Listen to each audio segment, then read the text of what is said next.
Hi guys! Welcome back to my YouTube channel. It's been a while na nakapag-video ulit ako. So, sorry kung maingay yung mga kasi may mga pusa. Ayun. Naman.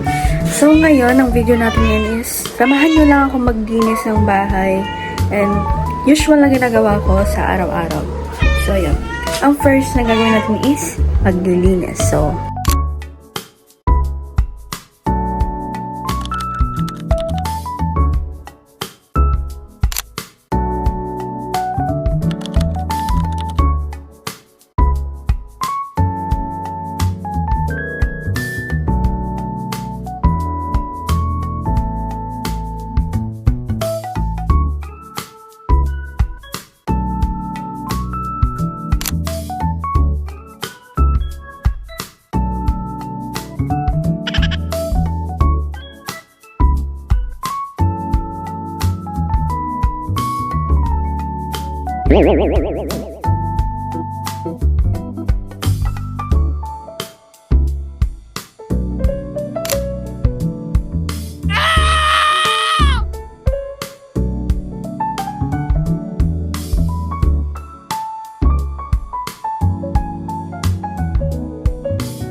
yun nga guys, papunta na ako sa bilihan ng gulay dito malapit sa amin. Saka bibili din ako ng dog food. So, sama ko kayo. Nag-shortcut lang ako guys.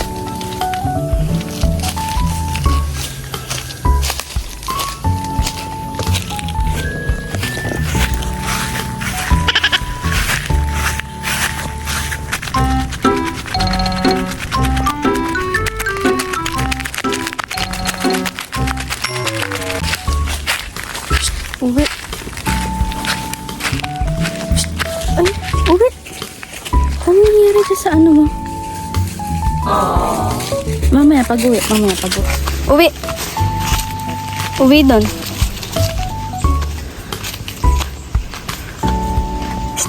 Uwi. Talagang.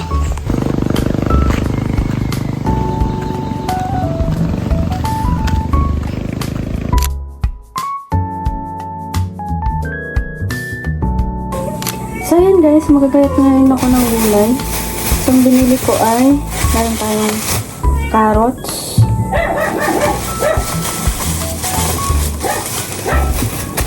ito, repolyo, ito okra, extra lang ito, saka sayote. Guys, ito lang ba yung sahog ng ng chop suey? Ito kasi tanda eh. Ito extra lang ito. Sa mahal na ng bilihin ngayon, 100 na to lahat guys, 92 o 8 pesos na lang. So guys, ang gagawin ko lang dito si boil ko, kakainin ko siya ng ganito.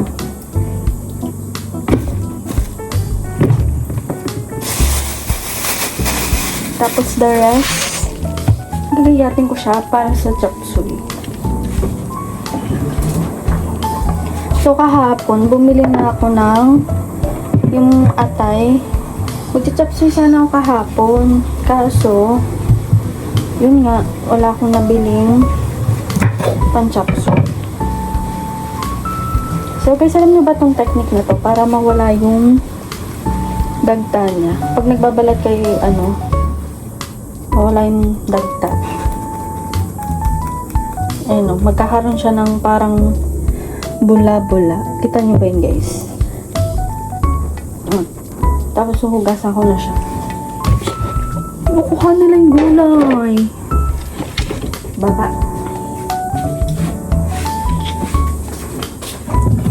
Siyempre, ganun din sa kabila. Bago na mga guys yung tayo dito. Ayun, yung pala kong wala. Ayun, lalagyan na. Ito na lang.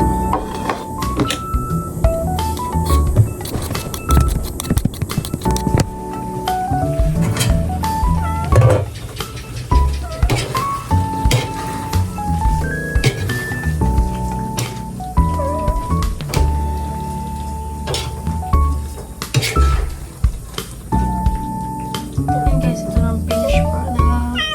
Ang unang nga pala naman guys ay chop suey. So guys, kung gusto niyo malaman yung recipe ko ng chop suey, may kasunod akong vlog about dyan. Abang-abang nyo na lang. Nagisinipat tayo ngayon mag-vlog. Ayan. Man natin. Guys, kami lang kakain dito kaya okay lang. Tama na yung lasa. Tayo na natin yung carrot. Okay. Ito na guys. So guys, hindi ko na-videohan yung pagkain ko. So yun, panoorin nyo na yung outro ko. Hi guys, this is the end of the video. So yun, napanood nyo na ang mga usually kong ginagawa. At yun, typical na ginagawa ko sa maghapon. So, kita-kita na lang tayo sa next video. And hope you like it guys yung video ko ngayon. So, panoorin nyo yung video ko yung hair transformation ko. Lagay ko yung link dyan sa description box. So, yun. Kita-kita tayo next video guys. Bye!